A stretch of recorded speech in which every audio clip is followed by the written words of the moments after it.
चीन और अमेरिका के बीच टैरिफ मुद्दा सुलझता नजर आ रहा है। चीन ने रविवार को घोषणा की कि वह और संयुक्त राज्य अमेरिका के साथ एक संभावित व्यापार समझौते पर बुनियादी सहमति पर पहुंच गए हैं। यह घोषणा अमेरिकी राष्ट्रपति डोनाल्ड ट्रंप के अपने चीनी समकक्ष शी जिनपिंग से मिलने से कुछ दिन पहले की गई। शिन्हुआ की एक रिपोर्ट के अनुसार यह सहमति कुआलालंपुर में दक्षिण पूर्व एशियाई राष्ट्र संघ एशियान शिखर सम्मेलन के दौरान चीनी उप प्रधानमंत्री लिफेंग और वित्त मंत्री स्कॉट बेसेंट और अमेरिकी व्यापार प्रतिनिधि जेमिसन ग्रीर के नेतृत्व वाले अमेरिकी प्रतिनिधिमंडल के 2 दिनों की बातचीत के बाद बनी। लिफेंग ने चर्चा को स्पष्ट, गहन और रचनात्मक बताया।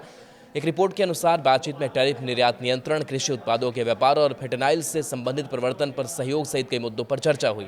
चीनी उप प्रधानमंत्री ने कहा कि बीजिंग और वाशिंगटन के बीच आर्थिक संबंधों का सारा पारस्परिक लाभ और दोनों पक्षों के लिए जीत है। उन्होंने आगे कहा कि दोनों देशों को सहयोग से लाभ होता है और टकराव से नुकसान होता है।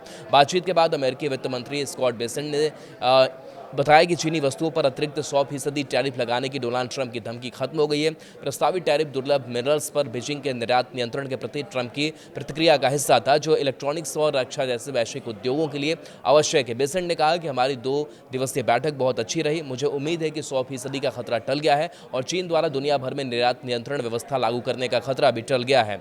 दोनों पक्ष अब अपने व्यापारिक तनाव को और बढ़ने से रोकने पर ध्यान केंद्रित कर रहे हैं, जो इस महीने की शुरुआत में और बढ़ गए थे। ट्रंप की टैरिफ क्या शुरू में 1 नवंबर से लागू होने वाली थी। डोनाल्ड ट्रंप रविवार को आसियान शिखर सम्मेलन के लिए पहुंचे थे, जो उनके 5 दिवसीय एशिया दौरे का पहला पड़ाव था। यह दौरा 30 अक्टूबर को दक्षिण कोरिया में शी जिनपिंग के साथ मुलाकात के साथ समाप्त होगा।